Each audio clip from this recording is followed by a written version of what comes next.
Halil Bey, şimdiye kadar kaç ülke gezdiniz ve sizi en çok etkileyen hangisiydi? Şimdi geçenlerde ben de bunun bir hesabını yapmaya kalktım.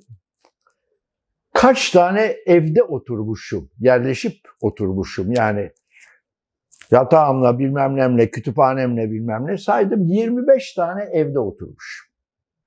25 tane ev, yani 25 tane evde oturmuştum. Yatılı okullar dahil filan. Ondan sonra yazıyorum. Yazarken bir de baktım 3 tane unutmuşum. 3 tane de hapishaneye girdim. Etti 28. Orada da yattım. Şimdi ben çok ülke gezdim. Kaç tane bilmiyorum. Saymakla bitmez. Ama şunu biliyorum ki 28 tane evde oturmuşum. Ne mutlu insanlara, doğdukları evde ölebiliyorlardı eskiden. Öyle bir şey kalmadı.